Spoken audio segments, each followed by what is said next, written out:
schöner Wintertag mit viel Sonne. Nur am Alpenrand noch etwas Schnee und erst am Abend wieder etwas Marie, pass doch auf. Habt ihr gehört? Wir kriegen fantastisches Skiwetter. Es wird ein toller Urlaub. Nee, Luise, keinen Kaffee. Komm, Marie, wir müssen. Ach, übrigens, ich kann sie auch abholen, wenn du willst. Ich mach sowieso früher Feierabend. Brauchst du nicht. Ich hole sie nach der Schule. Super. Tschüss, meine Süße. Tschüss.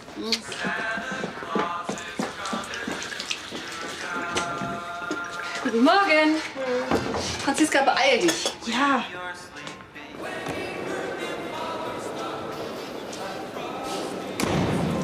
Tschüss. Frohes Fest, guten Rutsch. Tschüss.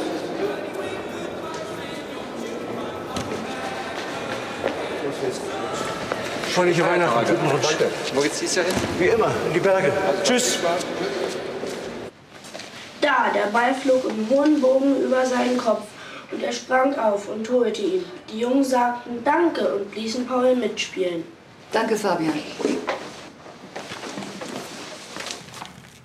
Weihnachten, wie ich es mir wünsche. Es liegt Schnee, auch auf den Bäumen. Es ist kalt und ich rode den ganzen Tag. Wenn es dämmert, gehe ich mit meinem Schlitten nach Hause. Mutter steht in der warmen Küche und backt Plätzchen. Ich pinsle Eigelb auf die Plätzchen. Und auf manche mache ich Marmelade. Ich darf am Schluss den Teig aus der Schüssel lecken. Ich freue mich so sehr auf Weihnachten, weil Opa, meine Onkel und Tanten, Vettern und Cousinen uns besuchen. Am Heiligen Abend gehen wir alle zur Kirche. Auch Papa ist zu Besuch. Wenn wir wieder nach Hause kommen, war das Christkind schon da. Die Kerzen brennen und die Geschenke sind unter dem Christbaum ausgebreitet. Wir singen alle zusammen ein Weihnachtslied. Dann dürfen wir die Geschenke auspacken. Das Christkind hat mir das lang ersehnte Hundehalsband gebracht. Endlich gab es das Weihnachtsmahl. Und ich durfte noch zweimal nachhaben. Ich wünsche euch schöne Weihnachten, gutes neues Jahr und kommt gesund wieder. Ach, Franz, so hätte ich es auch gerne. Aber Weihnachten ist schon lange nicht mehr so. Es ist so. Weihnachten ist so. So friedlich, mit Onkel und Tanten und Oma und Opa. Und die sind alle lieb zueinander und vertragen sich. Ist das bei euch so? Ich habe gar keine Onkel und Tanten. Papa kommt dieses Jahr auch nicht. Aber bei Ihnen ist doch bestimmt so. Den Aufsatz hast du ganz, ganz schön geschrieben, Franz. Das hast du wirklich toll gemacht. Mama, der Weihnachtsmann war da. Oh, das ist ja toll!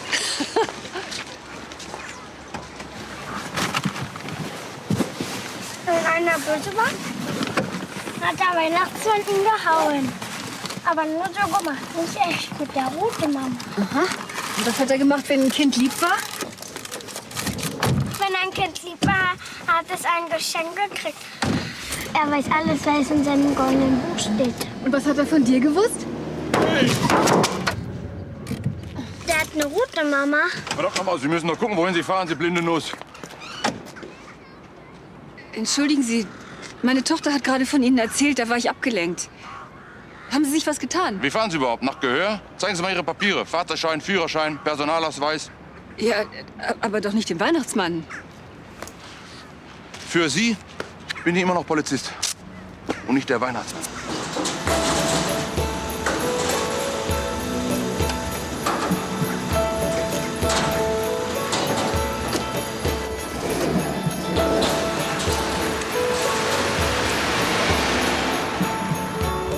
Mama, der Weihnachtsmann winkt.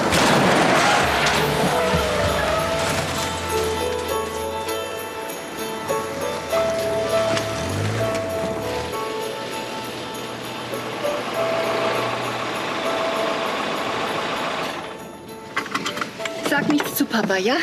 Das mit der Beule? Ja.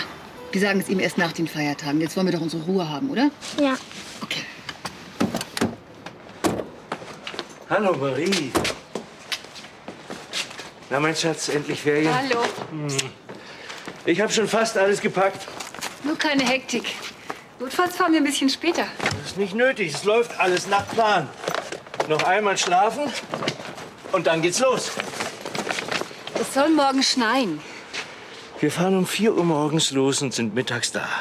Ja, der frühe Vogel fängt den Wurm. Nur wir beide und die Kinder Weihnachten im Schnee. Franz hat heute eine Geschichte vorgelesen. Nachher beim Essen, ja, sonst schaffen wir das nie.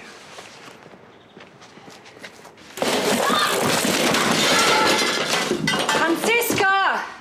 Das verdammte Skateboard gehört nicht in den Flur. Wie oft soll ich das noch sagen? Mama, wo ist mein roter Skipullover? Der mit dem V-Ausschnitt und dem gelben Bund. Im Keller bei den Wintersachen. Im Keller habe ich als erstes geguckt. Ist auch egal, ich brauche sowieso eine neue Skikombi.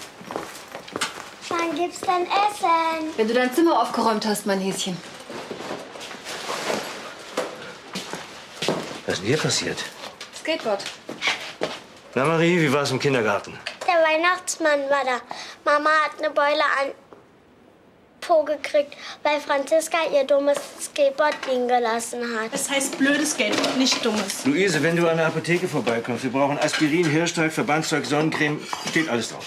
Und ich brauche eine Handschuhe und eine Mütze. Ich koche jetzt und wenn ihr was braucht, sagt ihr's Papa. Marie kann doch nicht ohne Handschuh fahren. Was wäre denn, wenn wir mal nicht an den Feiertagen wegfahren, sondern danach? Was? Wie meinst du das? Was hat sie gesagt? Wir könnten mal wieder richtig Weihnachten feiern. Mit Tannenbaum und Plätzchen. Mit meinen Geschwistern, mit meiner Mutter. Wie kommst du jetzt darauf? Das ist doch völlig abwegig. Wir fahren seit Jahren ins Montafon. Gideon. Ich möchte einfach mal wieder meine Familie um mich haben. Was Schönes kochen, gemütlich zusammensitzen, Geschichten erzählen. Das ist doch nicht dein Ernst. Luise, die Koffer sind gepackt, die Ferienwohnung ist gebucht, man erwartet uns, wir müssen. Ist dir eigentlich klar, dass Marie noch nie Weihnachten zu Hause verbracht hat? Krieg ich dann mehr Geschenke? Ich glaube schon. Nein, Schatz, dem Weihnachtsmann ist das völlig egal. Da kann ich ja beim Krippenspiel mitmachen. Ja, als Engelchen. Ich kann mich kaum noch an deine Geschwister erinnern. Sei froh.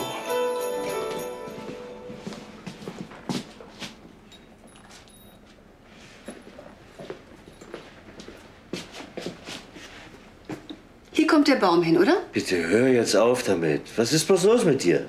Als Franz seine Geschichte vorgelesen hat, ist mir alles klar geworden. Nur weil dieses blasse, verstockte Bürschchen dir eine rührselige Geschichte über Weihnachten vorgelesen hat, müssen wir den Schwachsinn doch nicht mitmachen. Die Sache ist für mich erledigt. Wir fahren. Er sehnt sich so sehr nach einer intakten Familie, nach Verwandten, weil er keine hat. Ich hab das alles und kümmere mich nicht um sie. Ich habe meine Geschwister seit 7 Jahren nicht gesehen. Und das hatte seinen Grund, erinnere dich. Menschen können sich ändern. Die nicht. Oh, guck mal, das Kamel.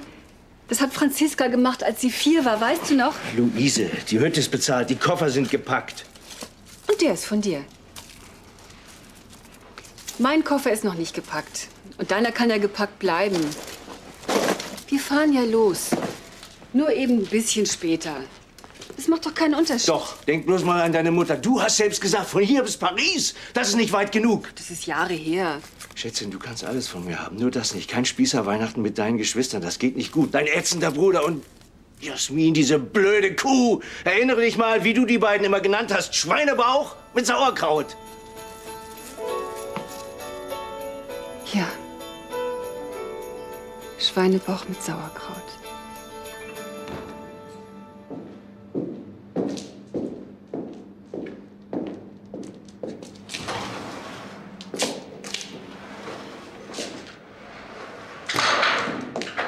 Hallo, Schatz. Luise hat uns eingeladen. Luise, ach, die Frau von Professor Meininger, das ist ja schön. Nein, Luise, meine Schwester. Ach so, die Arme. Und welche Ausrede hast du diesmal benutzt? Ich habe mich gefreut und zugesagt. Wie bitte? Ohne Rücksprache? Meine Mutter kommt und Frieda mit seiner Frau. Da können wir doch nicht fehlen. Das ist ja wohl ohne Worte. Das ist ja Horror. Ich lass mir doch die Malediven nicht streichen. Doch nicht von diesen Ökospießern aus der Provinz. Kommt ja gar nicht in Frage. Außerdem geht's auch gar nicht. Ich habe Bereitschaft am Heiligen Abend. Ja, das weißt du übrigens seit Wochen. Ich habe im Krankenhaus angerufen. Du hast überhaupt gar keinen Bereitschaftsdienst. Das ist bestimmt sehr gut für deine Figur, Lachs zu essen, ne? Besonders am Abend. Oh. Deine Mutter ist eine unerträgliche Egomanin. Dein Bruder frisst zu viel und deine Schwester... Also über deine Schwester sage ich mal besser gar nichts. Nö, das ist ohne mich. Da mache ich nicht mit. Ich bin Schönheitschirurg.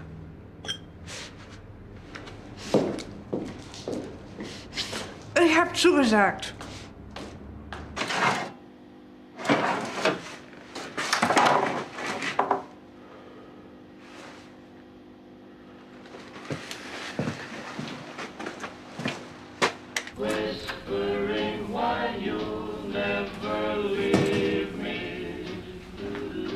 Frieda? Mach schon mal den Fernseher an. Gleich kommt Wetter.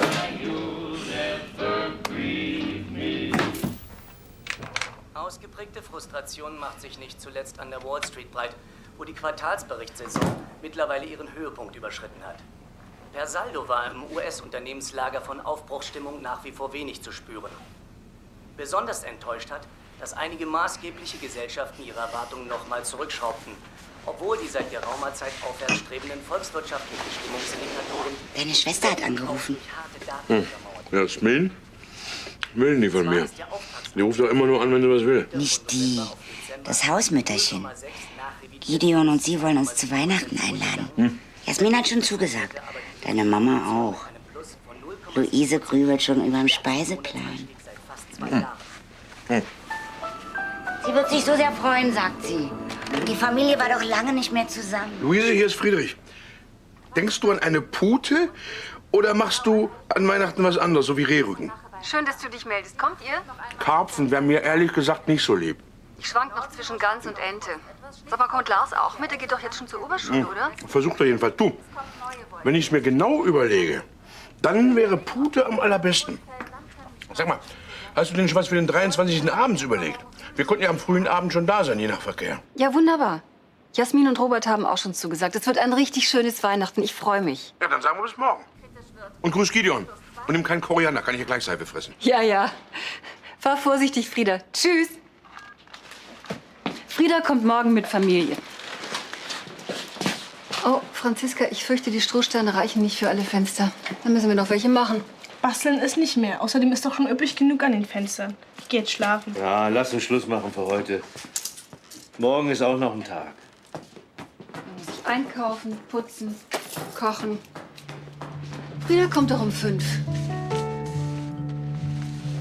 So, das sind die Quarkröllchen. Maronenfüllung für die Ente ist doch schön, oder? Ja.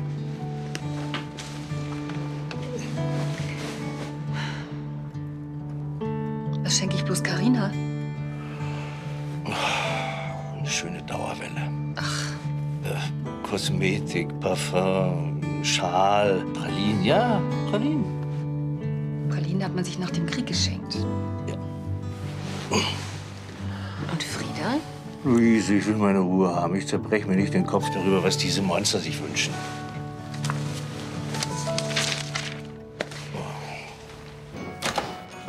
So, ihr Lieben, heute kommt's drauf an. Jetzt muss wirklich alles klappen wie am Schnürchen. Frieda kommt mit Familie gegen 5. Bis dahin wollen wir alles vorbereitet haben. Die sollen sich doch bei uns wohlfühlen. Also mir ist es alles ziemlich wurscht. Ich bin mental auf Skifahren eingestellt und nicht auf Putzen.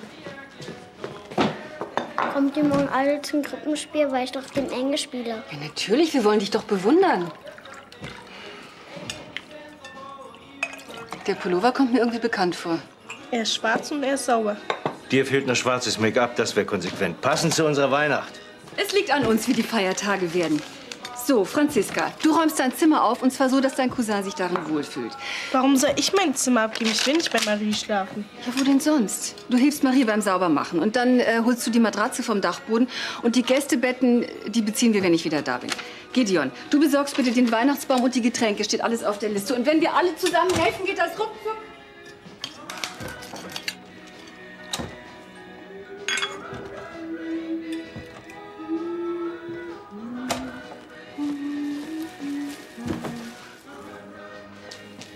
Ja, was ist denn jetzt? Soll ich wieder alles alleine machen? Ich glaube, wir tun besser, was sie sagt. Ich möchte nicht dran schuld sein, wenn die Feiertage ein Desaster werden. Schätzchen, ich nehme dein Auto und fahre bei der Werkstatt vorbei. Dann kriegst du gleich Winterreifen. Nein, Wieso? Das dauert doch bloß eine Viertelstunde. ich brauche den Wagen gleich selber. Wie gesagt, ich will nicht dran schuld sein. Komm.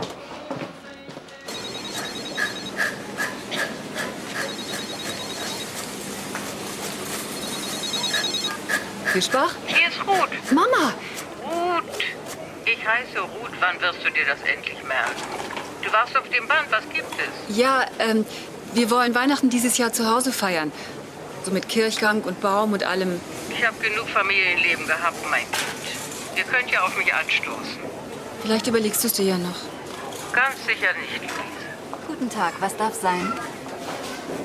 Guten Tag, ich hätte gerne 2 Karpfen. Ach, geben Sie mir 3. Haben Sie vorbestellt? Nein? Tut mir leid, Sie hätten vorbestellen müssen. Aber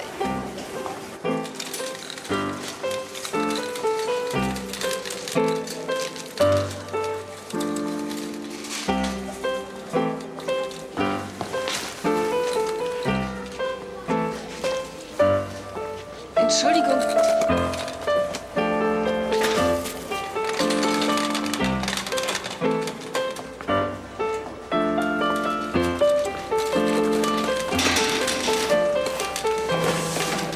Manche Leute kriegen eben den Hals nicht voll. Frau Müller? Oh, hallo. Sie können natürlich alle abhaben. Franz hat mir erzählt, dass Sie dieses Jahr gar nicht wegfahren. Nein, wir feiern Weihnachten zu Hause. Meine Geschwister kommen auch.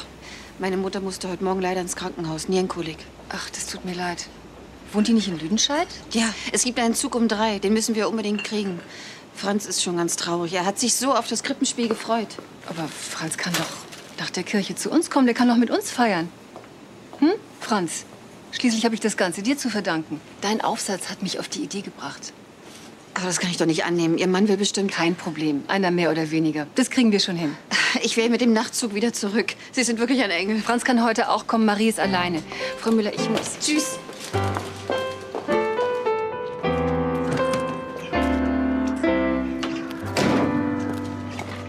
Mama, lass mich noch mal kurz raus. So was weiß man doch vorher. Jetzt wird gefahren. Sonst kommen wir nie an bei dem Verkehr. Das ist doch nicht dein Ernst, der Junge muss mal. Ja.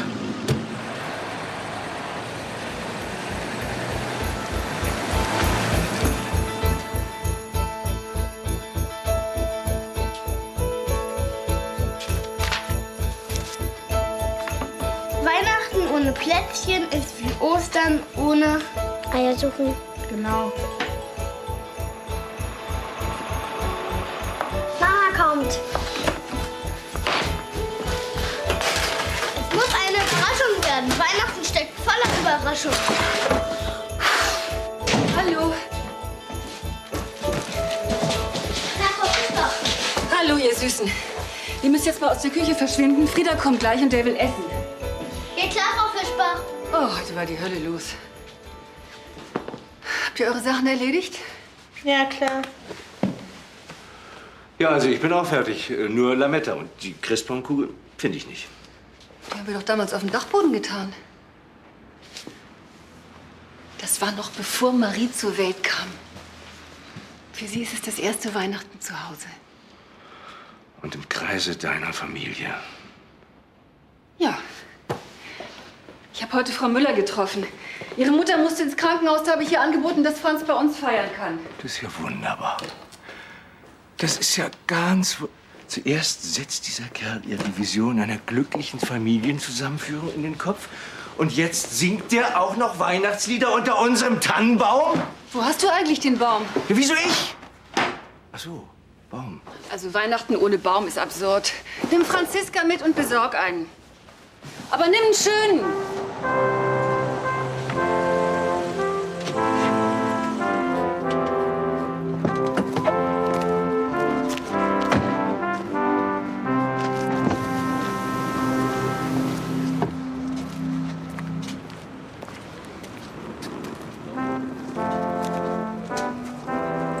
Der ist ja so lapperig, der hält doch keine Kerze oder eine Kugel. Ja.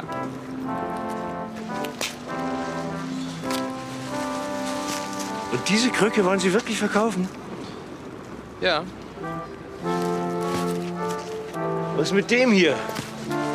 Ach, der nadelt ja jetzt schon. Ja. Und das ist Ihr ganzes Angebot? Ja.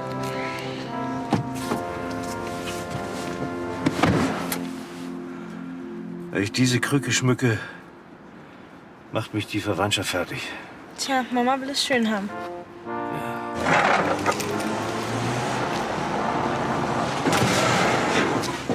Hallo? Haben Sie keinen einzigen Baum mehr? Es ist schon 5:30. Das Geschäft ist gelaufen. Tut mir leid.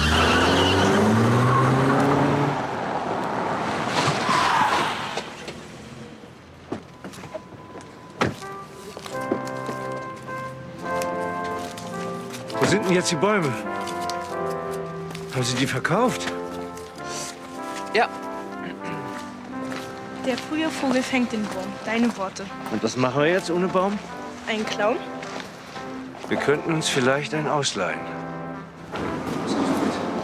Hier findet nichts statt. Die ganzen Büros sind während der Feiertage geschlossen.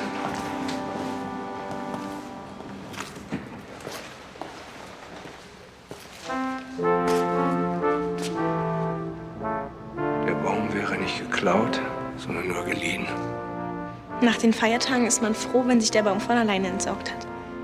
So ist es. Warte, ich glaube, ich höre Pförtner. Der Wachschutz. Ich dachte mal, du zahlst hier Miete. Jetzt lass diese blöden Scherze. Wir müssen die Sache hinter uns bringen. Also so passt er nicht ins Wohnzimmer. Nee.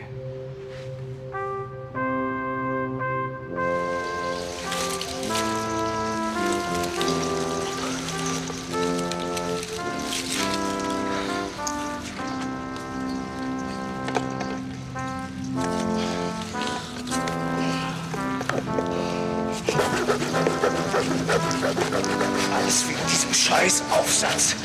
Diesen Franz könnte ich erwürgen. Schätzchen, dein Grinsen macht mich echt fertig.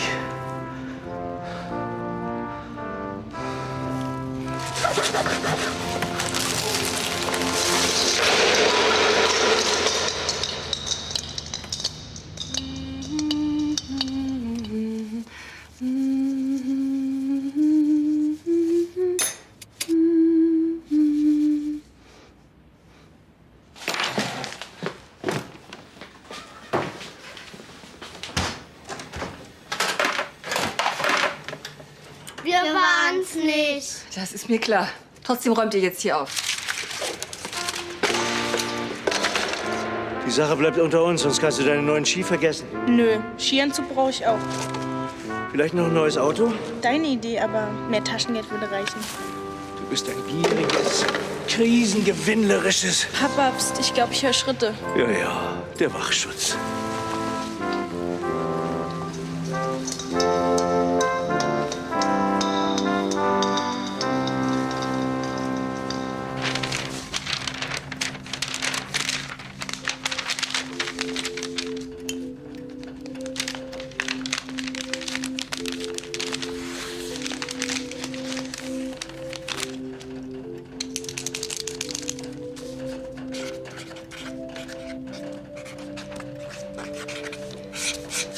Bitte freu dich drüber.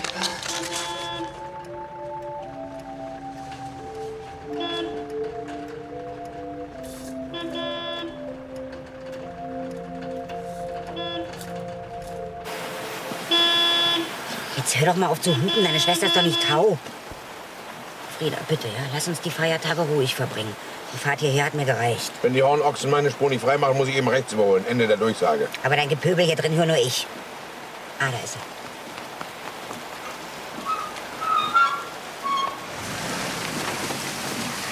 Wieso spendiert dir dein Mann keinen elektronischen Toröffner? Kostet 1,5 im Baumarkt und du wirst nicht nass.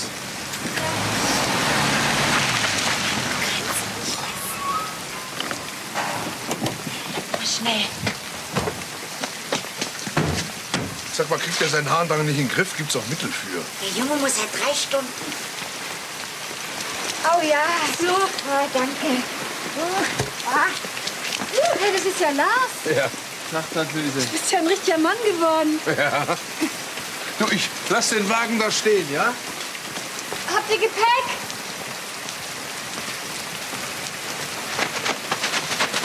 Frieda, hallo. Oh, habt ihr's schön hier. Hallo, Carina. Hallo. Ja, gehen wir doch rein. Wie war die Fahrt? Oh, na ja, komm doch rein. So, ich muss erst mal Wetterbericht.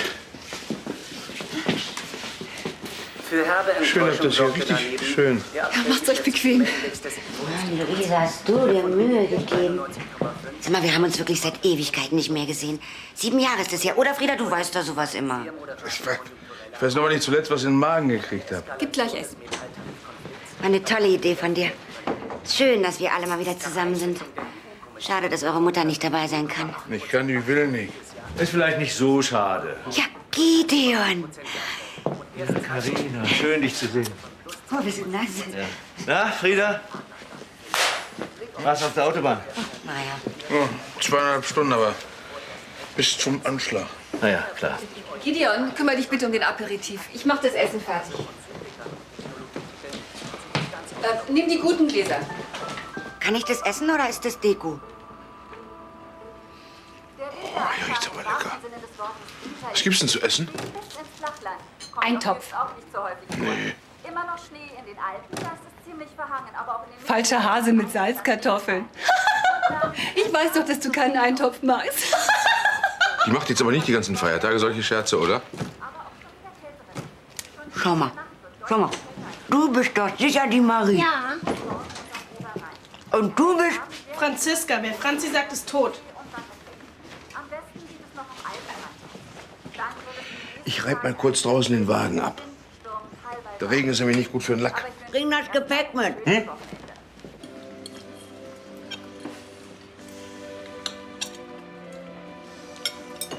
Jetzt fang doch endlich mal an. Von mir hat er das nicht. Lars ist nämlich allergisch. Wir waren schon bei mehreren Ärzten, haben alle versagt, sind alle ratlos. Die Augen in den Kartoffeln sind giftig. Das hat mit allergisch nichts zu tun. Er will nämlich Chemie studieren. Ja. Braucht man auch unbedingt für mittelständischen Sanitärbetrieb. Er hat eben keine Lust, in dreckigen Kellern rumzurobben und tropfende Rohre zu verstopfen. Und wer übernimmt dann die Firma? Na, niemand. Der feine Herr wird ja nicht die Hände schmutzig machen. Naja, zwingen kannst du ihn nicht. Ich habe seit Jahren nicht so gut gegessen. Und die Kartoffeln? Auf den Punkt, auf den Punkt. Wenn du einmal pünktlich zu Hause wärst, dann wären die Kartoffeln auch auf den Punkt, auf den Punkt. Sag mal, der Tisch wackelt. Oh nee, Frieda, bitte nicht. Da kann sein, dass euch das nicht auffällt, aber mich stört sowas. Guck mal her. So, siehst du? Du machst mich wahnsinnig. So. Siehst du, Gideon? Einmal kurz gebückt, schon geht's wieder. Gleich sitzt man entspannt da. Ich darf doch hier rauchen, ne? Ich bring mal einen Aschenbecher. Ich hol dann mal den Nachtisch. Danke. Wann kommen eigentlich Jasmin und Robert? Sie kommen morgen. Robert operiert noch.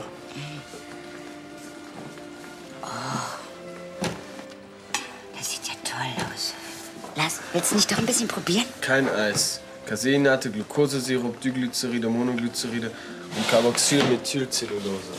Oh, ist mir scheißegal, was da drin ist.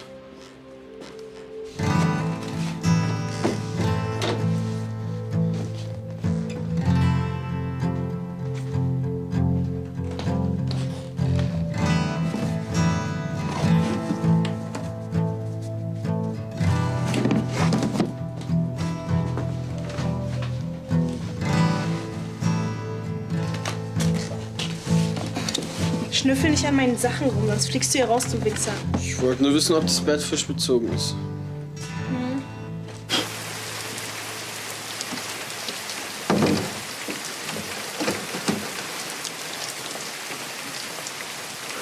Frieda, jetzt mach doch mal hin, das ist kalt hier drin. Das ist ja kein Wunder. Der Heizkörper muss entlüftet werden. So bringt er höchstens 20% seiner Leistung. So. Das ist ein so schönes Foto. Sag mal, wäre sowas in Farbe, ich meine, als Farbfoto viel teurer geworden? Also ich find's rührend. Hier, siehst du? Geht wieder. Klappt doch. Du musst nur hin und wieder mal nachgucken. Das leiert aus mit der Zeit. So, jetzt werde ich mich mal um die Entlüftung kümmern. Hast du Werkzeug irgendwo? Die Heizung ist entlüftet. Es ist kalt, weil das Fenster auf war. Die Heizung heizt brav und pünktlich, ist elektronisch gesteuert, konstante 20 Grad. Die Elektronik. Da haben wir es doch, die Elektronik. Wenn du an der falschen Stelle sparst, hast du nichts als Ärger. Das hat ein Fachmann gemacht. Ich habe nicht gespart. Das ist genau wie bei deinem Gartentor. Für 1,5 bleibst du schön im Auto, drückst ein Knöpfchen und... Frieda, denkst du noch an meinen Reiseföhn? Der macht's auch nicht mehr lange. Ja, ja. So, jetzt machen wir alle zusammen was Schönes, ha? Ja, ja. Guck mal. Also mir ist kalt. Ich gehe in den Keller. Ich sehe mal nach der Heizung, ja? Ja, ist kalt hier, ne? Sag ich ja. Oh, habt ihr einen Nussknacker? Gideon, bist du mal so nett? Ja, klar. So. Wollen wir was zusammen spielen? Hä? Wollen wir nicht lieber Fernsehen? Zu Weihnachten, da laufen doch immer so tolle Filme. Ja. Oh, da sind wir aber froh, dass endlich ein erfahrener Handwerker im Haus ist. Wenn Frieda bei fremden Leuten ist, dann muss er immer basteln. Zu Hause rührt er keinen Finger. Oh. Willst du Wein? Naja, das kriegen wir schon hin. Bleib ganz ruhig. Ich hol Kerzen. Oh, hab ich doch. Aua!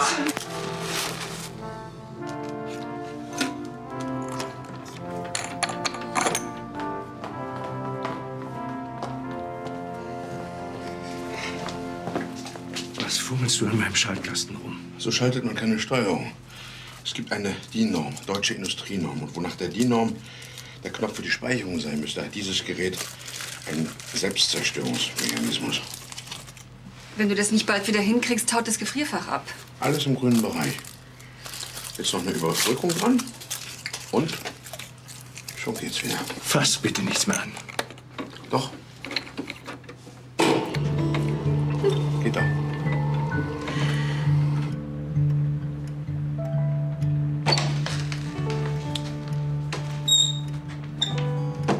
Sag nichts. Ich weiß, ich bin selber schuld.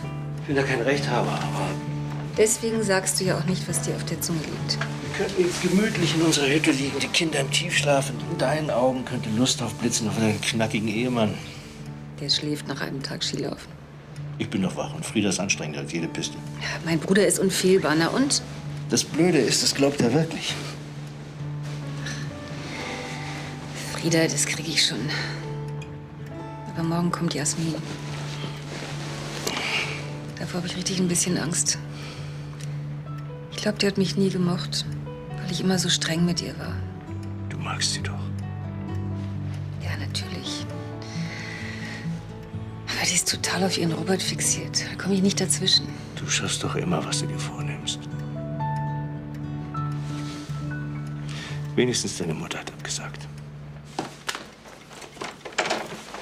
War doch ein ganz schöner Abend. Ich hab's mir schlimmer vorgestellt. Die Kinder sind ganz nett. Aber Gideon hat 2 linke Hände. Und glaubt auch noch Wunder, was für ein Fotograf er ist. Hast du das Foto gesehen unten an der Wand? Ganze Familie in Leichentücher gehüllt. Wir haben gar kein Foto von uns an der Wand. Ja, so weit kommt's noch. Verhüllte Familie. Jetzt gib Ruhe. Kann ich noch mal rausgehen auf den Balkon? Und so schöner, klarer Stelle nehmen? Wenn ich mal 3 Tage frei habe, dann will ich ausschlafen. Ja, deswegen.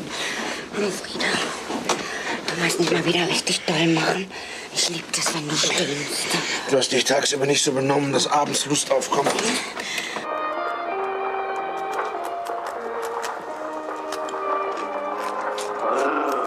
Madame Rotek?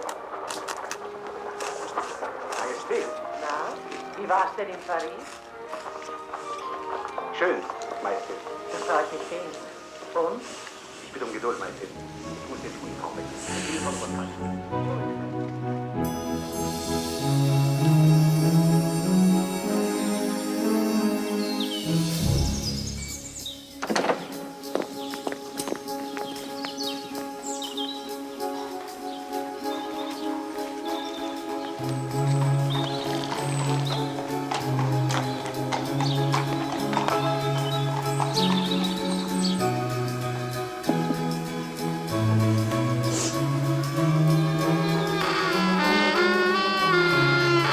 Moment.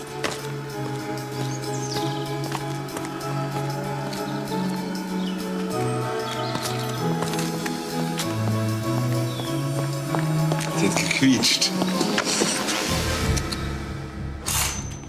Guten Morgen.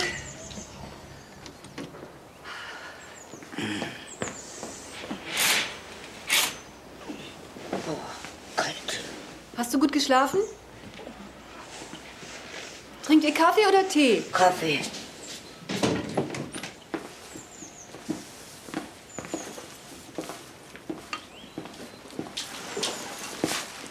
Schläft Frieda noch? Ich glaube ja, wieso? Ich will den Baum aufstellen, bevor er wach wird. Oh, du bist gemein. Der ist schön. Da hängt ja schon ein Päckchen dran. Nee. Gideon, musst du doch nicht alleine machen. Helfe ich dir.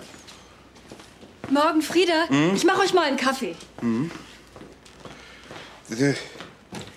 Der Stamm ist zu schmal für den Ständer. Na, was macht man denn da?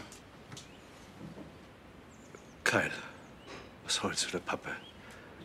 Halt fest, ich hol was. Nein, der ist darauf eingerichtet. Der hat 3 Flügelschrauben und die schraubt man fest. Ich halte ihn senkrecht und du schraubst.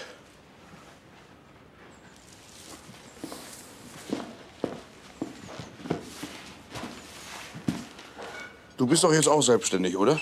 Mhm. Mit einem Partner. 2-Mann-Betrieb sozusagen. Läuft anscheinend ganz gut, die Firma. Das täuscht. Die Miete ist günstig.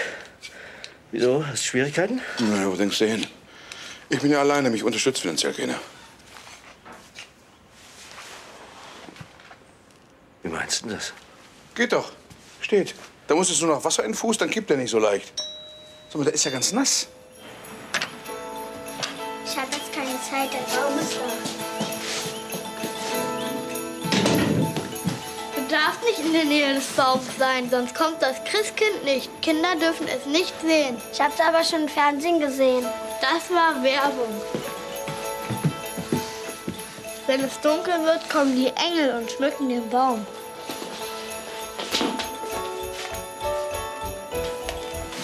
Du hast doch einen Zettel geschrieben. Nein, aber meine Mama weiß, was ich mir wünsche. Zettel ist sicherer.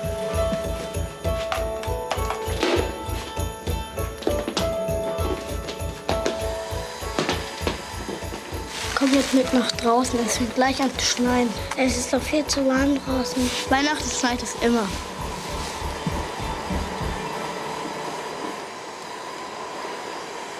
Was hast denn du gerade gemeint mit der finanziellen Unterstützung? Wisst ihr doch ganz genau, wie ich das gemeint habe. Nee, das weiß ich nicht. Luise wusste immer schon, wo der Bär die Locken hat. Jetzt sag doch mal klar, was du eigentlich willst. Ja, gerne. Ich bin nämlich der Einzige, der hier die Dinge beim Namen nennt. Gideon, kann einer von euch den Müll rausbringen? Ich fahre eben die Kinder zur Kirche. So. Jetzt kannst du schmücken.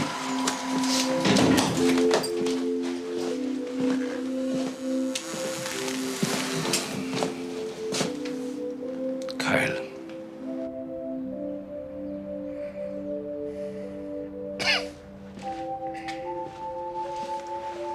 Na, Frieda? Wie du siehst, hat der Regen aufgehört. Du könntest einen Carport freimachen. Ich melde mich auf jeden Fall später noch mal, aber ich weiß nicht noch nicht. Entschuldigung, wie bitte? Was? War es denn schön gestern? Vergiss es. Ja, stimmt, wie immer. Kann ich dir was helfen, Luise? Danke, Carina, es ist alles fertig. Aber wenn Jasmin und Robert nicht bald kommen, verkocht mir alles. Mir solche Mühe gegeben und jetzt stehen wir hier rum. Jasmin, die kommt doch immer zu spät. Luischen, das riecht lecker. Lass mich raten. Kalbskeule in Oregano, Staudensellerie, Möhrchen und Zwiebeln. Du hast doch auch eine Fantasie. Krieg ich auch gleich Hunger. Ja, genau. Ich nicht. Ach, Lars, setz dich doch mit an den Tisch. Ha? Wir warten noch auf den Rest unserer Verwandtschaft. Mein Onkel ist schon ganz bleich vor Hunger. Wir fangen schon mal an. Franziska! Okay, bis dann.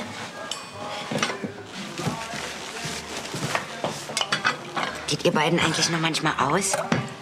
So tanzen die ganze Nacht durch, wie früher? Seitdem wir die Kinder haben, gehen wir nicht mehr aus. Wir auch nicht. Schon seit 16 Jahren nicht mehr. Ja? Ja, wir gehen überhaupt nicht mehr aus.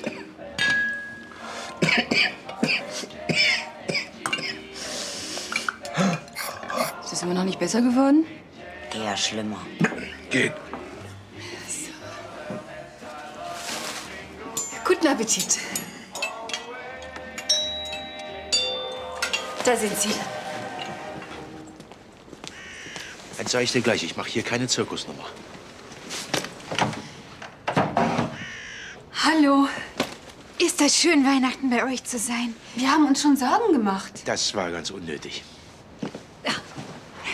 Ich freue mich so.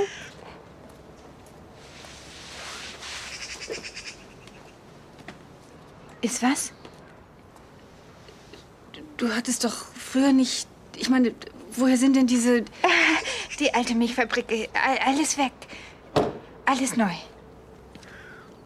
Robert hat dich... Sieht ja doll aus.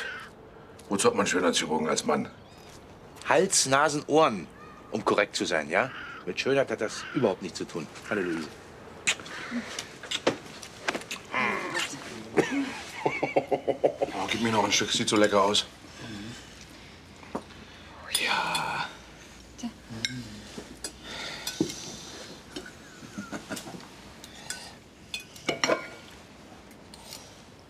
Ja gut, komm. Gib mir mal deinen Teller und lass dir mal ein schmaleres Stück geben, ja?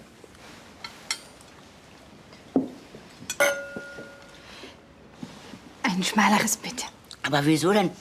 Jasmin, die muss doch nicht auf ihre Linie achten, oder? Unser Körper benötigt viel, viel weniger, als wir gemeinhin in ihn reinstopfen. Ist doch gut für dich, oder? Kein Fleisch. Wir Chirurgen können nur im begrenzten Maße wieder gut machen, was solche Kost unserer Schönheit antut. Ich nehme nur Salat. Gib mir den Teller. Ich habe heute Lust auf Fleisch. Bei Licht betrachtet sind wir regelrecht Berufskollegen. Du verlegst Silikon und ich Leitung. Frag dich nur, was schöner ist. Habt ihr keinen Salat? Nein. Ja, nur Gemüse ohne Soße.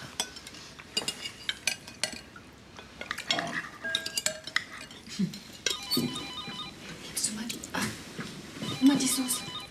Jetzt fang doch mal an. Ja, gleich. Fischbach? Ja, was ist denn jetzt? Weit und breit keiner, der mich abholt. Mama, du hast doch aber gesagt, du kommst nicht. Wie sollen wir da wissen, dass wir dich abholen sollen? Wollt ihr mich hier stehen lassen? Bin ich nicht willkommen? Wo bist du denn? Auf dem Busbahnhof natürlich. Sie ist am Busbahnhof. Bleib da, Gideon holt dich ab. Für dich ist klar, dass ich der Chauffeur bin. 30 Kilometer hin, 30 zurück. Die Dame hat's wirklich drauf. Warum fährt nicht dein Bruder? Ist ja schließlich seine Mutter. Ich hab sie doch nicht eingeladen. Also, wenn wir jetzt nicht gerade erst angekommen wären, dann würde natürlich selbstverständlich Robert, Ja, natürlich, selbstverständlich würde ich dann fahren. Das ist ja normal.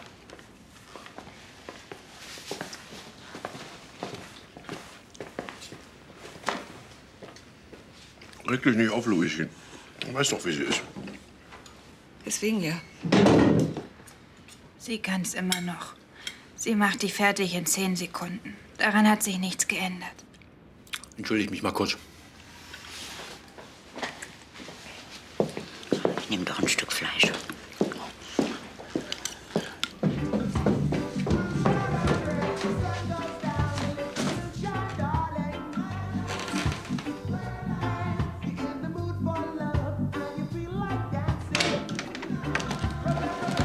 Mach dich fertig, Lars. Oh, Entschuldigung. Komm ruhig rein, ich bin gleich fertig.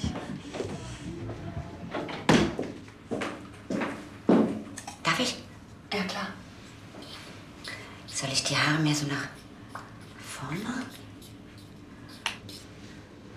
Oder aus dem Gesicht raus? Lass doch vorne. Oder magst Frieda nicht? Als ob der sowas bemerkt.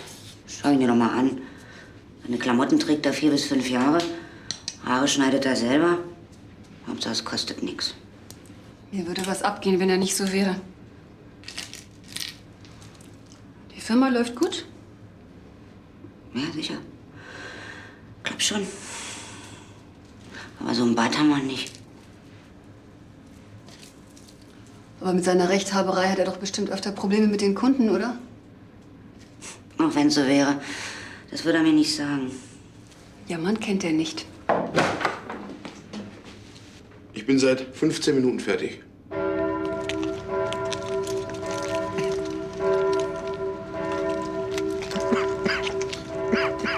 Frieda, das hört sich gar nicht gut an. Kann ich draußen bleiben, bis es vorbei ist? Meinst du, ich lass dich da jetzt alleine reingehen? Wir sollten nicht mehr auf Mutter warten. Lass uns reingehen. Ich dachte, Weihnachten mit Mutter hätten wir hinter uns. Ist doch alles wunderbar. Sie kommt mit Gideon nach. Die katzigen Pullover immer.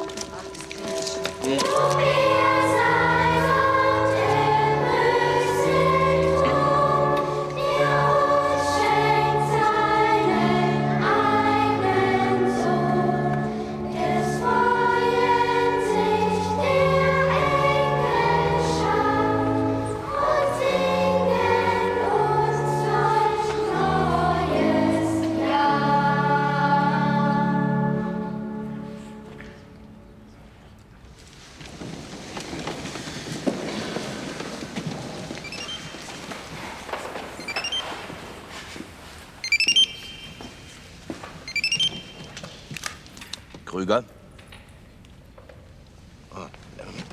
Können Sie einen Moment dranbleiben, bitte?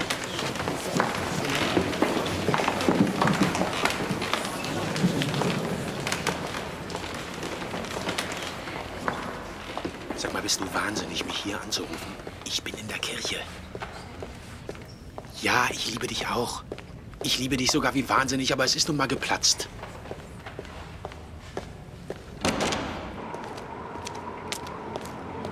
Wo? Hier?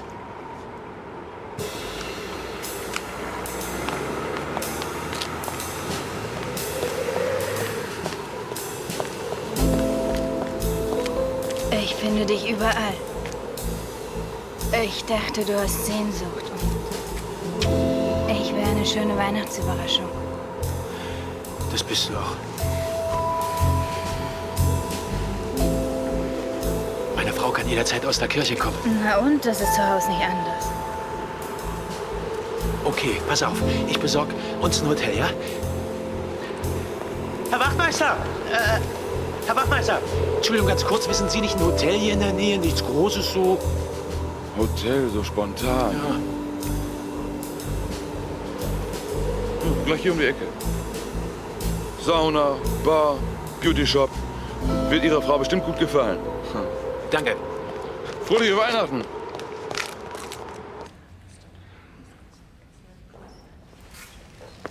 Hoch vom Himmel komm ich her und hab euch eine frohe Kunde. Gott, ist die süß. Unser Erlöser wird geboren. Seht ihr den Stern am Firmament? So werden ihn alle folgen. Ich glaube, ich höre die Hirten kommen mit Ochs und Esel.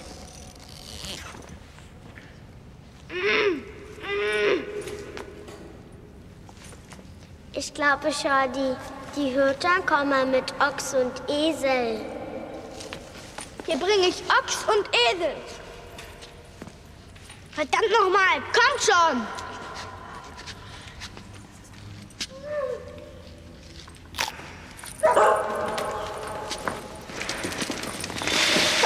Bei Fuß, Mensch, Pinky, du komm her!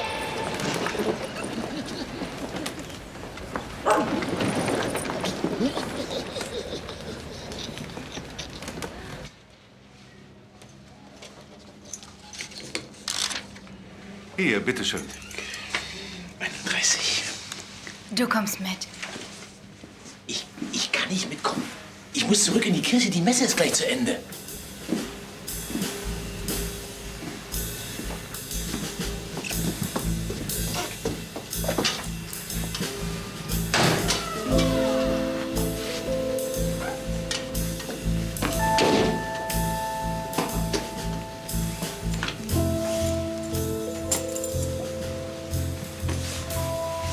Genau so habe ich mir den Abend vorgestellt.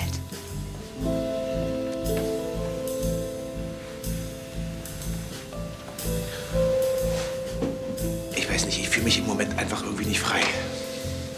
Weihnachten ist ohnehin schon bedrückend genug und dann noch die muffige Verwandtschaft von meiner Frau. Ich werde ständig gezwungen. Das magst du doch. Außerdem dachte ich, du führst eine moderne Ehe. Ja, im Prinzip ja. Aber ich kann das meiner Frau nicht antun. Ich kann sie vor ihren Geschwistern nicht so bloßstellen. Das ist übrigens überhaupt nicht meine Art. Nein, natürlich nicht. Du bist doch kein Feigling, oder? So, bitte. Okay. Hör zu, ich gehe jetzt da schnell rüber und dann esse ich eine Kleinigkeit. Ja? Dann muss ich die Bescherung abwarten. Das muss ich einfach. Und dann komme ich wieder und dann haben wir die ganze Nacht.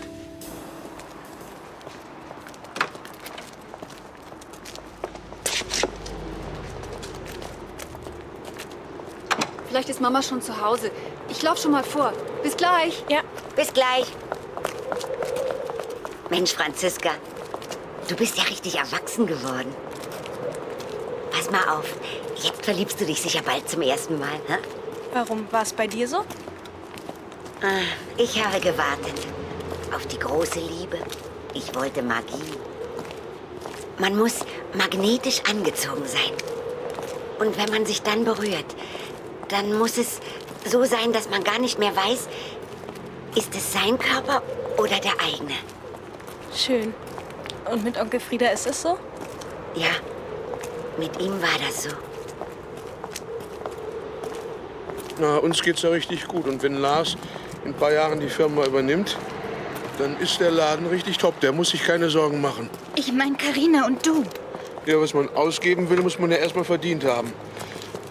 Ich meine, seid ihr glücklich? Ach so, ja, so gesehen ja. Na, nimmt er mich mit? Dieser Schneider, also. Das kotzt mich so an, ja? Dem kann man nicht eine Stunde lang die Klinik überlassen. Wenn es mal ein bisschen komplizierter wird, dann... Sie hat mich schließlich eingeladen.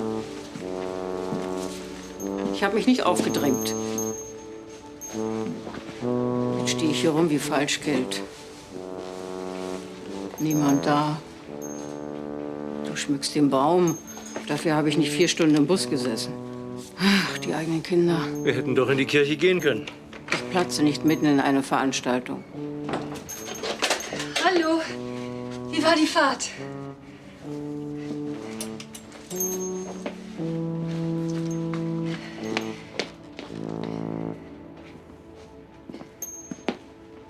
Gidi, bist du mir noch böse? Guten Tag, Luise. Hallo, Mama.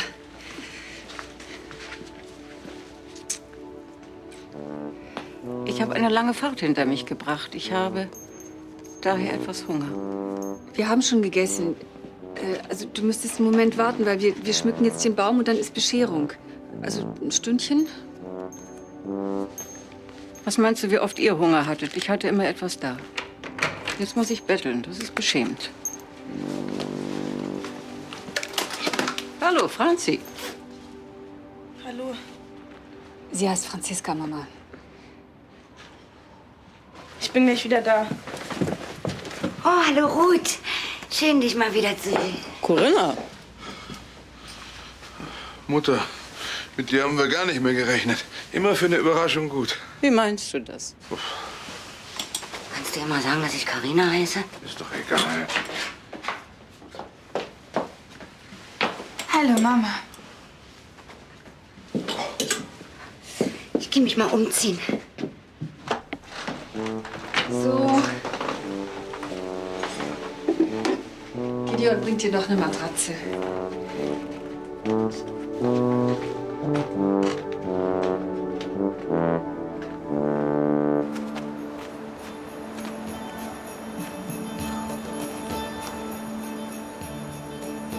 Da war ein Schatten.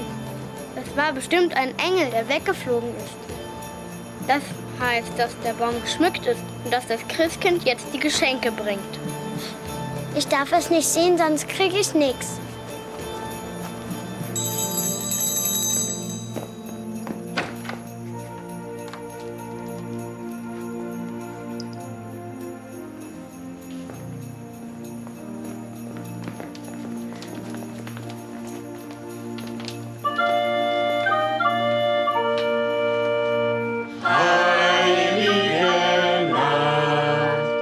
Gottes Sohn,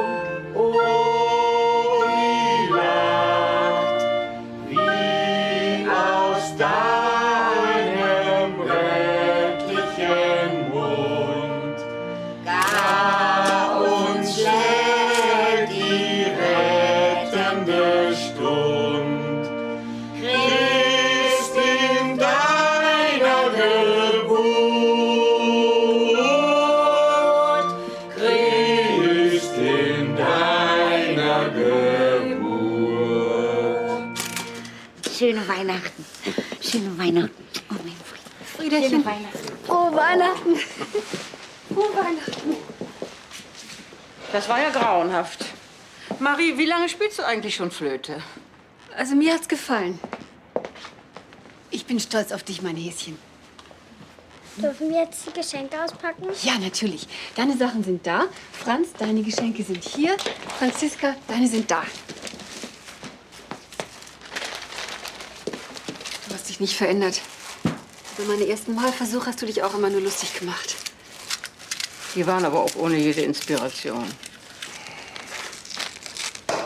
Franziska, täuscht mich oder hast du meine Tennissachen an?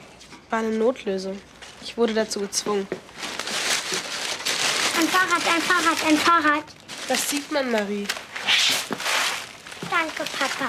Mama, das Geschenk ist improvisiert. Ich hoffe, es gefällt dir trotzdem. Ich heiße Ruth. Wann gewöhnst du dir das endlich an? Robert?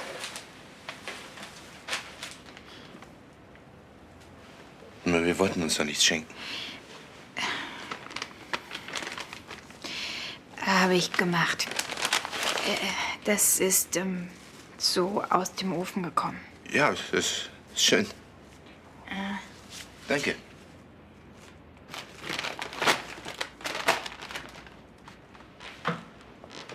Danke, Luise. Sehr geschmackvoll. Hast du die Rechnung noch, falls ich... Umtauschen. Ja, ja. Lars, komm mal her. Hier, da machst du da. Kaufst dir was Schönes. Danke.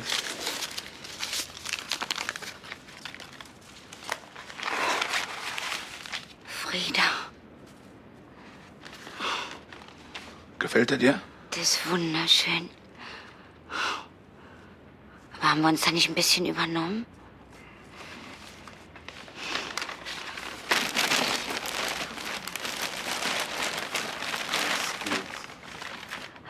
Zieh mal an. Tja, fast echtes Leder. So, guck mal, Luise. Oh, der ist ja schön. Frieda. Ja.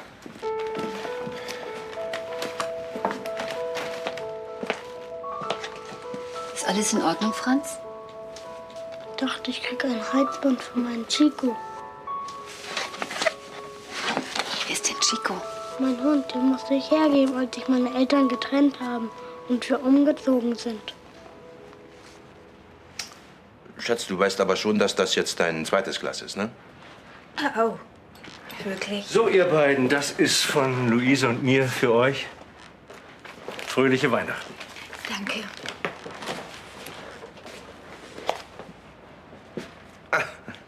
Eine Krawattennadel, das ist ja ein lustiger Einfall. Dankeschön. Kannst du zu allem tragen.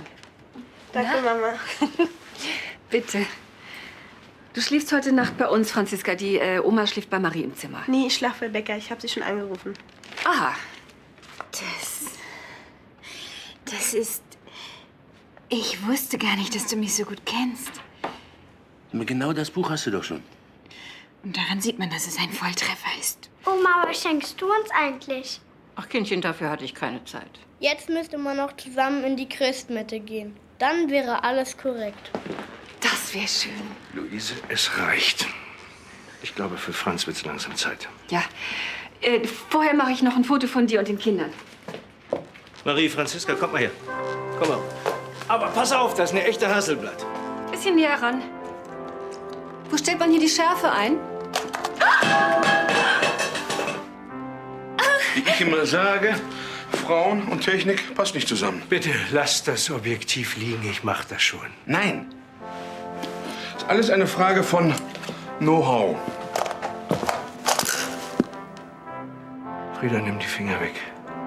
Es reicht.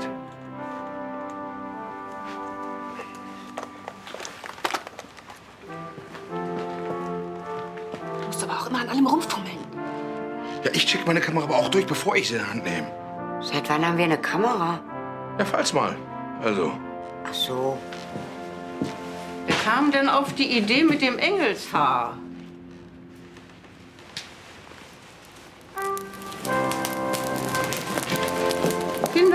Hand. Mutter. Frieda, nicht die Jacke.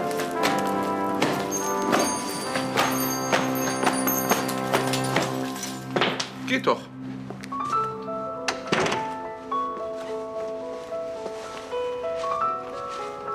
Na, hat's dir gefallen? Es war doch ein schönes Weihnachten, oder? Die Verwandten sind wirklich nett. Tja, sie können es nur manchmal nicht so zeigen. So habe ich mir das gedacht. Und was kostet eigentlich so eine Schönheitsoperation? Die Brust zum Beispiel. Ja, da musst du dir ja nun gar keine Sorgen machen, ja? Das ist doch gar nicht nötig. So. Das ist genau wie ich gesagt habe. Wenn da Luft im Heizkörper ist, kann die Einheit ihre volle Kraft nicht entfalten. Da kannst du heizen, wie du willst. Da kommt im Zimmer nicht so viel an. Aber ihr scheint euch ja leisten zu können. Was meinst du mit leisten? Davon faselt er schon den ganzen Tag. Ich hab doch nicht geerbt. Meinst du den Ring? Den hat Papa mir noch kurz vor seinem Tod geschenkt. Davon rede ich doch gar nicht. Kinder, das ist doch Jahre her. Habe ich euch eigentlich erzählt, dass ich nur noch in Monochrom schwarz arbeite? Alle anderen Farben habe ich aus meiner Palette verbannt. Schwarz ist der vollkommene Ausdruck für das Wesentliche. Du malst? Ja, durch Alexander. Wer ist denn Alexander? Meine Muse, mein Seelenverwandter. Ich teile alles mit ihm. Wie alt ist er denn? Ende 30. Mutter. So, jetzt machen wir mal eine richtige Flasche auf. Jasmin, Whisky? Oh ja, Ich darf dich daran erinnern, dass das bereits dein 4. Glas ist, ja? es wird doch nicht mein letztes sein. Ja gut, dann gehe ich. Da kann sich meine Frau hier ganz in Ruhe betrinken. Ich komme manchmal in Häuser, da hängen die Heizkörper an 2 Dübeln an der Wand. Wenn sich da mal einer gegenlehnt, schon bricht das Ding ab und das Haus steht unter Wasser. Wenn ich so arbeiten würde, dann hätte ich schon lange keine Kunden mehr. Robert, das war wirklich mein letztes Glas. Es ist nicht nur der Sekt, es ist deine ganze Art, wie du mich hier bloßstellst. Warum haben wir eigentlich so selten Zeit füreinander? Du bist betrunken und ich ertrage deine Verwandtschaft nicht. Solange Sie hier sind, möchte ich aber, dass Sie glauben, dass wir glücklich sind. Ja, an mir soll das nicht liegen. Gut, dann können wir hier reingehen. Das ist ja wohl nicht dein Ernst. Nein. Dann bleib ich lieber hier unten in der Kälte stehen. Dann bleibe ich auch. Nein, also ich halte das nicht aus. Ich ersticke, ich kriege keine Luft.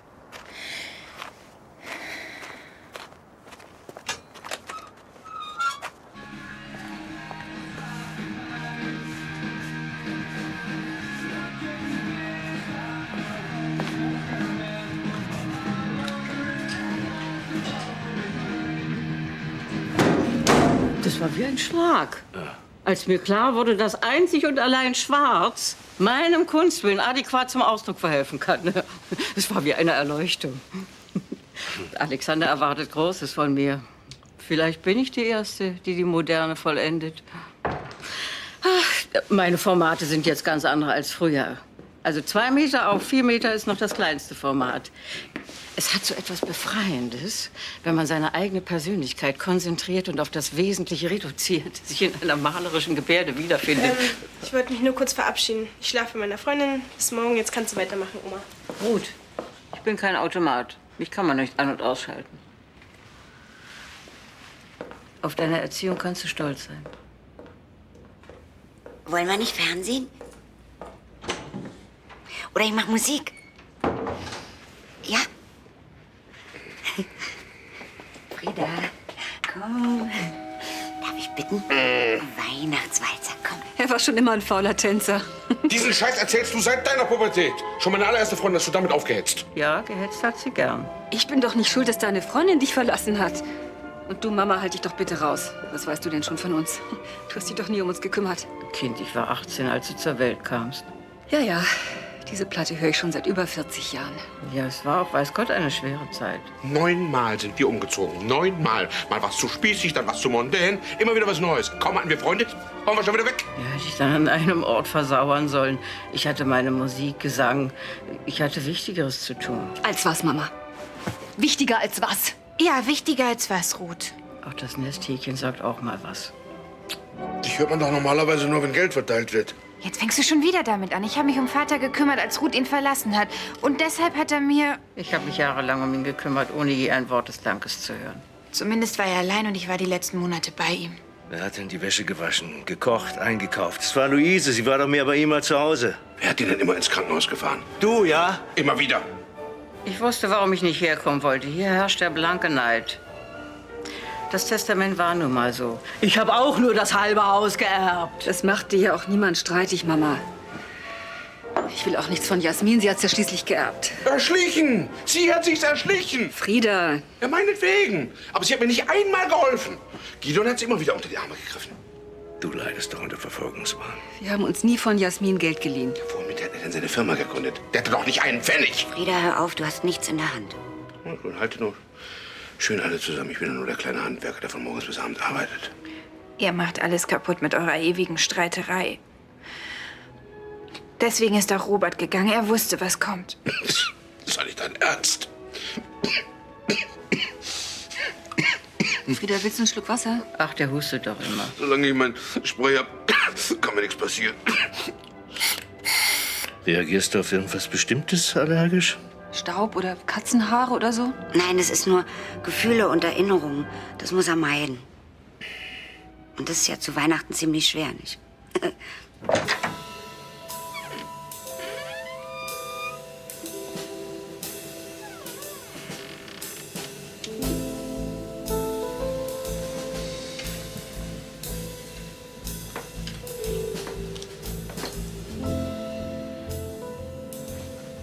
Wir wollten uns doch nichts schenken.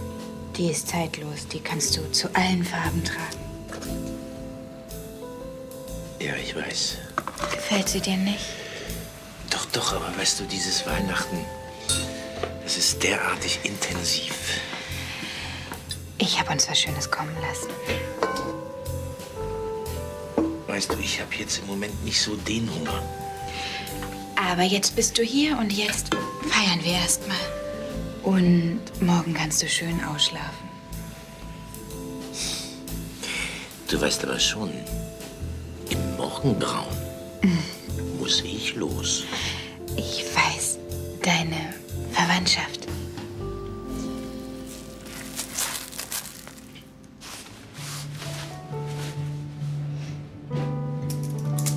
Wir dürfen nicht mehr über die Erbschaft sprechen. Da kommt so viel Hass auf. Das war doch nicht anders zu erwarten. Wenn die eine Tochter alles erbt und die anderen Kinder nichts. Jasmin hat das Geld nicht mal für sich behalten. Sie hat Robert alles in den Arsch geschoben. Wir kriegen das schon hin.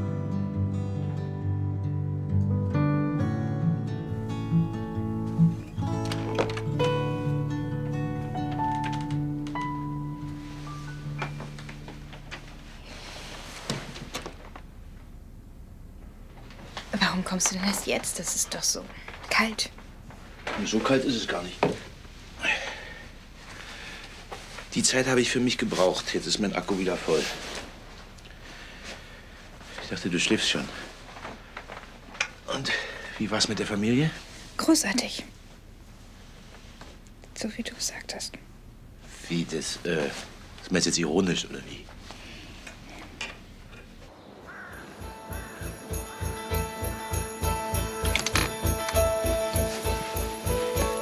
Franz, was ist eigentlich aus deinem Hund geworden? Der ist im Tierheim. Und kannst du ihn da manchmal besuchen? Nee, das ist zu weit weg. Spiel mal mit, Marie.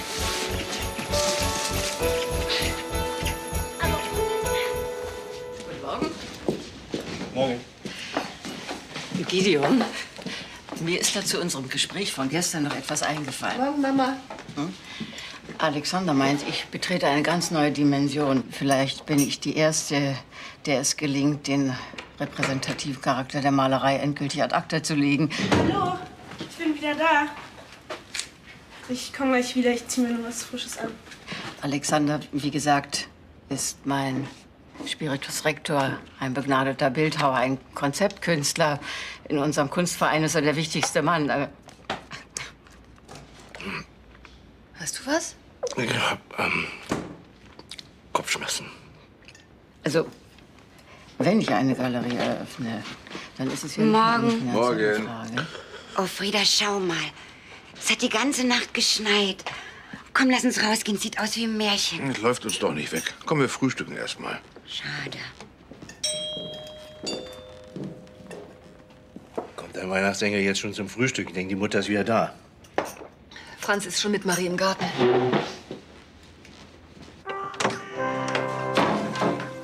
Ja? Frohe Weihnachten, ich würde gerne Herrn Fischbach. Ach, Sie sind das.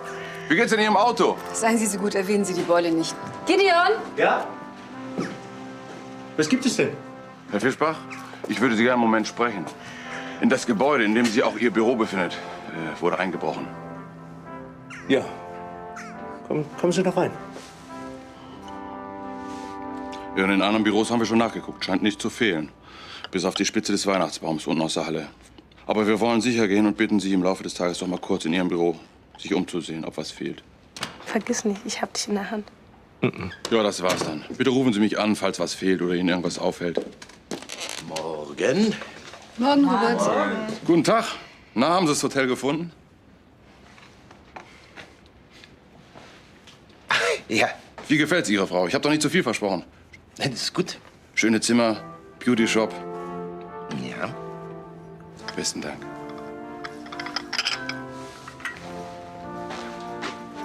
Schönen Weihnachtsbaum haben Sie da. Ja, ich bring Sie.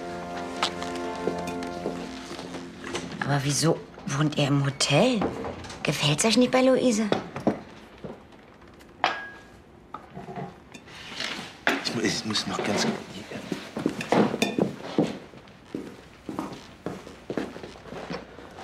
Rasko und Klein sind ihren Weg nicht zu Ende gegangen. Vielleicht habe ich die Kraft. Meinst du wirklich, der Polizist hat Robert mit einer anderen Frau gesehen? Hier? Ich meine, der kennt euch doch gar nicht.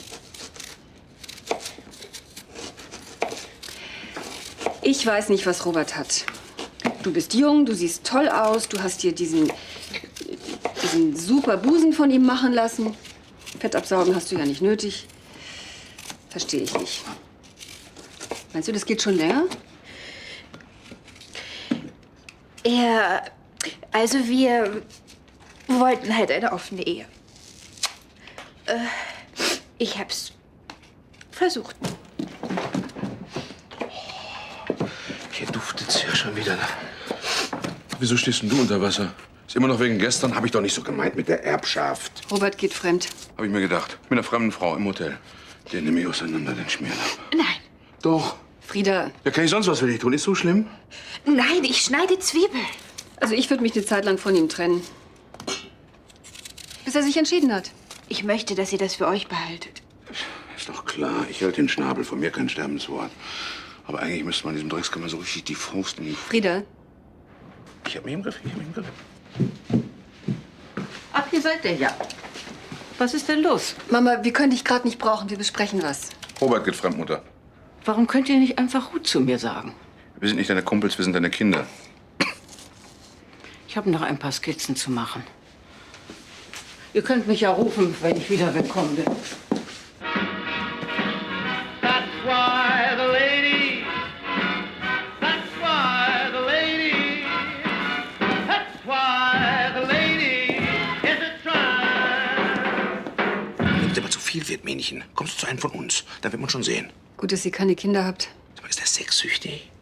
Soll ja ganz schlimm sein. Habt ihr schon mal mit Paartherapie versucht? Am Ende war der nur hinter deiner Erbschaft her. Jetzt hör aber auf. War ja nur so ein Gedanke. Was will er denn von dir, wenn er mit der anderen schläft? Ja. Er ist halt schwach. Er ist nicht so stark wie du. Männchen, mir geht's auch nicht so. Ist was mit Carina? Ja. Aber wenn nicht ein kleines Wunder passiert, dann stehe ich in 2 Wochen vor Gericht und muss Konkurs anmelden. Steuern fressen mich auf.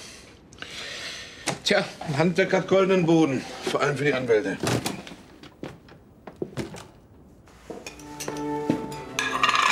Oh, ist mir heiß. Das ist in den Wechseljahren ist das ganz normal. Wenn man den ganzen Tag arbeitet, auch. Guten Appetit. Guten Appetit. Und? Warst du im Büro, Gideon? Hat irgendwas gefehlt? Warst du im Büro, hat was gefehlt? Nur der Baum. Schmeckt's euch denn? So lecker, Luischen. So unfassbar lecker. Schmeckt's unserem Robert denn auch? Ja, natürlich. Ich liebe Hausmannskost. Ist auch mal was Schönes. Vor allem, wenn man so oft außer Haus essen muss wie du, ne, Robert? Ach, jetzt fang doch endlich mal an. Ja. Der ekelhaft aus. Für mich hätte es ein Eintopf auch getan. Könnt ihr euch noch an meine Eintöpfe erinnern? Ja, Mutter, ja. Ja, das können wir. Sehr gut sogar. Allerdings.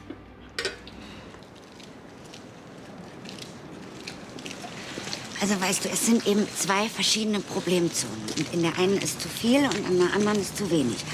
Also zum Beispiel mein Popo, der ist so viereckig und so flach wie ein Nachtschränkchen, sagt Frieda immer. Der ist zu wenig. Das kann man aufsatteln. Ja, und hier ist eben zu viel. Das kann man absaugen. Und die Würste da in der Achsel? Carina, das kann man alles machen. Das ist heute überhaupt kein Problem. Hallo? Das ist ja fantastisch. Bist du glücklich, Mama?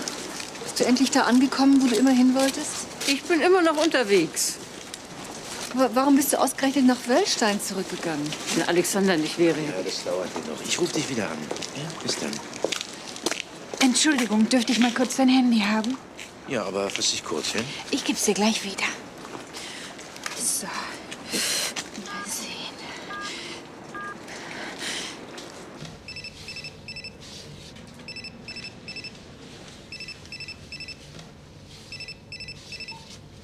Hallo, Bärchen. Hast du was vergessen? Da lässt sich deine Frau nicht los. Bärchen ist nicht. Ich bin seine Frau. Hau ab, du Schlampe! So gefällst du mir. Lass mich da mal. Ich mach das schon. Ich komme jetzt in einer Stunde hier weg. Ich gehe doch offiziell zu Bäcker und die ist noch im Konzert. Okay. Ach, Jakob, denkst du an die... Genau. Okay, bis gleich. Ciao. Schnüffelst du schon wieder? Und, bist du jetzt schlauer? Deine Freundin heißt also Jakob? Schade.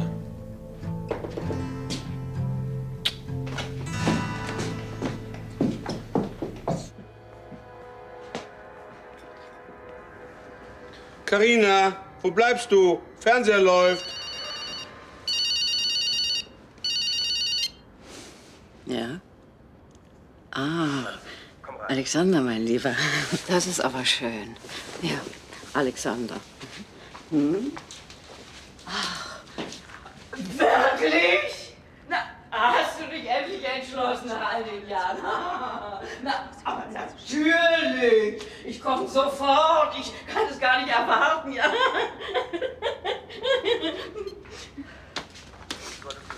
Kinder, denkt euch, Alexander will heiraten. Du willst auch diesen Gigolo, diesen Heiratsschwindler, den Erbschleicher nicht heiraten, Mutter. Aber Junge, was du immer denkst, er heiratet seine Freundin Mara. Ich bin dabei nur die Trauzeugin. Die hat Glück mit ihm. Er ist fantastisch im Bett. Und treu. Robert ist doch ein Schwein. Aber charmant. Und er schleibt doch alle Frauen voll, egal wie sie aussehen. Ja. Willst du mich jetzt beleidigen? Du kriegst doch gar nicht mehr mit, wann ich mich umziehe. Vom Ausziehen will ich gar nicht reden.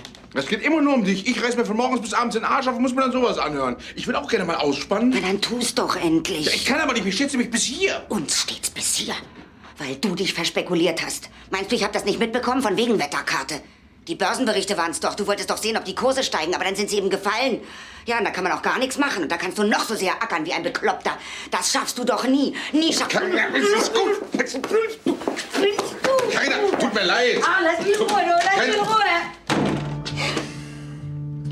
Wollte ich doch nicht. Ich bin stolz auf dich.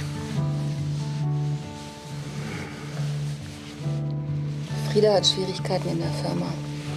Wenn er als Chef auch immer alles besser weiß, wundert's mich nicht. Heute hat er mal Gott sei Dank nicht gebastelt. Er braucht kurzfristig Geld. Aber nicht von mir. Bei aller Liebe verlangen sowas nicht. Komm, wer soll ihm das denn geben, wenn nicht wir? Die Bank. Ach, Gidi. Das ist doch nur ganz kurzfristig. Frieda ist ein guter Handwerker. Der kommt schon wieder aus der Krise. Deshalb müssen wir ihm ja auch nicht helfen. Ich glaube, da täuschst du dich. Ich helfe ihm. Jetzt sei er vernünftig.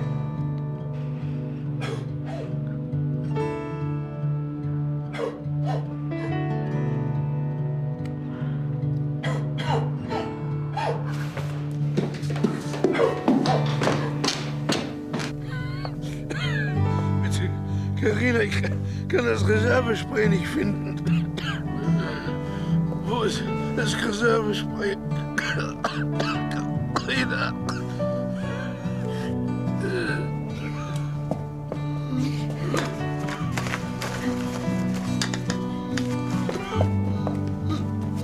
Hier, hier.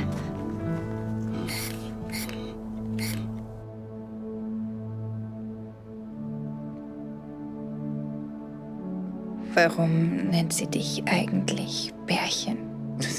Das hat ja nun überhaupt gar keine Bedeutung. Das sagt man zu irgendjemandem, zu dem man gar nicht weiß, was man sagen soll. Außerdem ist sie abgereist. Es gibt keinen Grund zur Eifersucht. Eifersüchtig bist du. Das ist dir doch gar nicht wert. Diese dumme, ordinäre Schlampe. Komm, kein Streit, ja? Sei einfach ganz normal. Sei einfach so wie früher. Pass auf, ich hab's. Wir zwei, wir fahren auf die Malediven. Und wir denken nicht mehr an sie. Okay?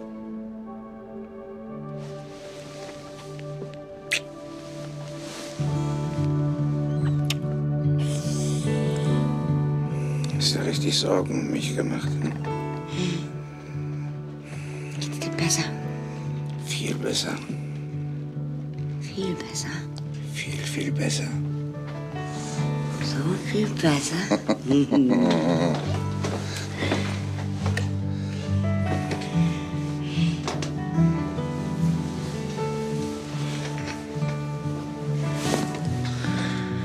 Bist du schön. Ich wusste gar nicht mehr, wie schön du bist.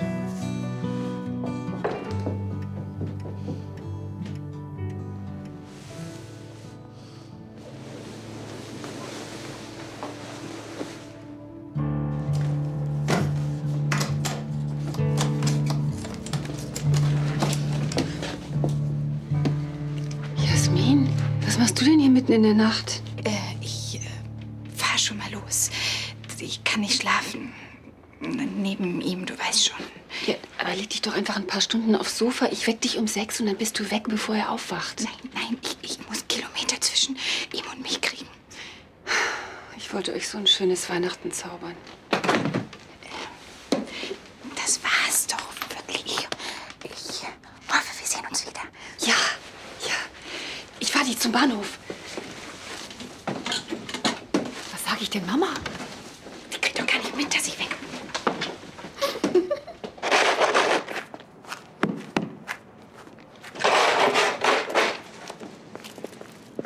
Frohe Weihnachten! Gleichfalls.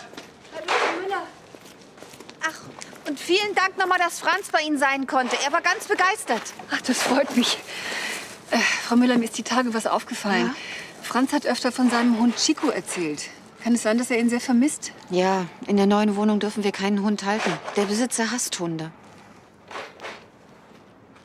Wir könnten doch den Hund nehmen. Wir haben genug Platz und Franz könnte ihn sich holen, wann immer er will. Aber das kann ich doch jetzt wirklich nicht annehmen. Ich meine, was sagt denn Ihr Mann dazu? Der freut sich.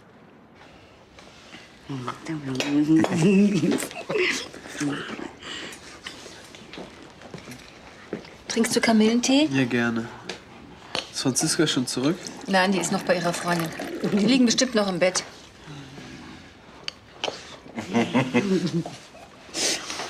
Jetzt fang doch mal endlich an. Ja. Wisst ihr was, Kinder? Ihr sagt mir jetzt, was ihr euch zu Weihnachten gewünscht hättet. Und ich schick's euch hinterher. Jetzt machen wir einen Wunschzettel. Ja, ich fange gleich an. Guten Morgen allerseits. Morgen. Na, wo ist denn meine wunderschöne Frau? Vermutlich ist sie noch unter der Dusche nicht. Jasmin ist nicht unter der Dusche, Robert. Ach, ist sie nicht? Wo ist sie denn dann? Sie ist heute Nacht nach Hause gefahren. Ja, natürlich. Er musste zeitig weg und ich muss ja auch los. Um Gottes Willen. Weil ich habe ja noch diesen ganzen... Und wer fährt mich jetzt heim? Wir könnten dich ein Stückchen mitnehmen. Ne, Purzelchen? Ja, klar. Ja, ihr könnt bei mir übernachten. Matratzen treiben wir auf. Na, Corinna? Jetzt sag's ihr endlich. Ist doch egal.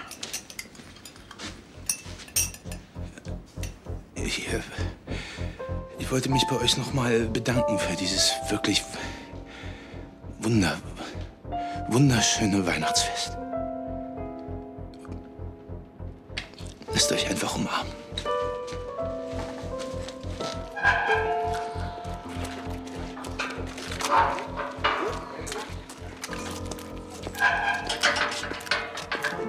Hast du ein Aspirin? Aber Kaffee mit Zitrone hilft auch. So, keine Sentimentalitäten, wir müssen los. Frieda, Ja? sobald du aus dem Gröbsten raus bist, gibst es uns zurück. Ja, deswegen habe ich auch Luise nicht davon erzählt. Ja, nimm den Scheck, ist schon in Ordnung. Tschüss. Überstanden. Ich muss schlafen, wer mich weckt, ist tot. Schätzchen, ich hol schon mal Skier und Schlitten aus der Garage. Gideon, mach das morgen. Ich brauche heute Ruhe. Hm? Wieso? Das ist so schnell gemacht. Gideon, das musst du doch jetzt nicht machen. Wir haben alle Zeit der Welt. Ja, nun lass mich doch.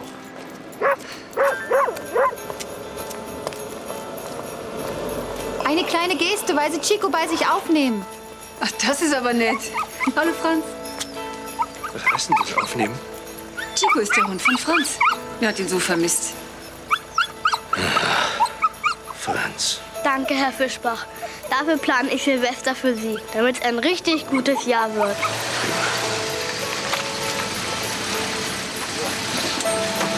So, jetzt noch eine schöne Kaffeetafel und dann müssen wir los.